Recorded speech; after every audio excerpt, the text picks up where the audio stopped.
Isa sa masasabing pinakamasayang bahagi ng buhay estudyante ang makapagtapos ng pag-aaral. Pero hindi lahat. Madali itong nakakamtan. May ilan kasing nahaharap sa pagsubok, makagraduate lang. Ang kanilang kwento sa report na ito. So anong taon yun? Ilang taon ka nun? Alaala ng isang matinding sakit ng mga peklat na ito ng 19 anyos na si Joanne. Grade 5 siya nang magkaroon ng ketong. 5 taon din siyang nagpagaling bago nakabalik sa pag-aaral noong 2006. Pero simula pa lang pala ito ng kanyang kalbaryo sa paaralan. Madalas daw kasing mag-isa si Joanne, tahimik sa isang sulok. Pilit na di nagpapaapekto sa bulungan ng ilang kaklase. Naisip ko rin po na hindi naman po hadlang yung kapansanan para makapag-aral. Kaya yung pinilit ko po mag-aral kahit pinagtitinginan po ko. Sa klase ko, nakikita ko na pag may mga assignments, may mga projects, nakikita ko talaga nagsusumikap siyang may pasa yun.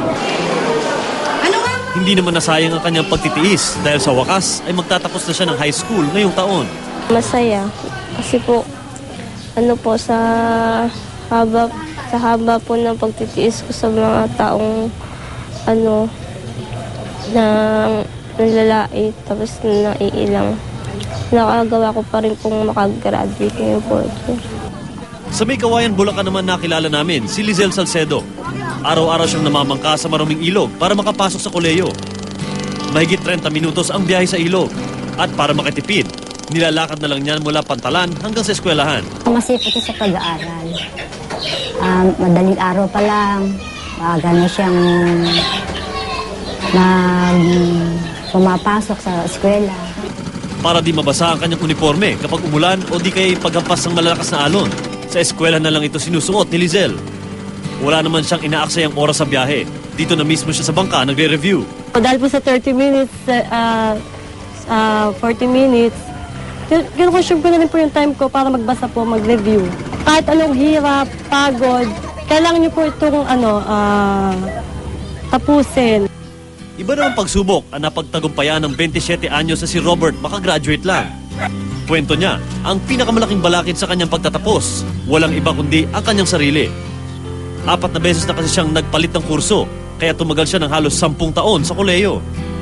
Kasi ako nung time na yun, isang sabi lang sa akin, magpabilis ako mabuyo yung mapa ko. Hindi, sabi ko, sige, kuha rin ako niyan. Pag ayaw niya. Pag gusto niya, yun lang gusto niya.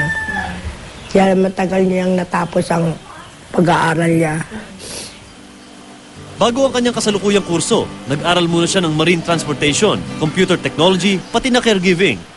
Pero sa kursong hotel and restaurant services daw natagpuan ni Robert ang kanyang calling. At matapos nga ang isang dekada, heto't gagraduate na si Robert. Ako na lang din yung nagsabi sa sarili ko na kung ito kukunin ko, hindi ko nababaguhin. Tapos napatunayan ko rin pala sa sarili ko na kaya ko naman pala mag-aral ng mabuti.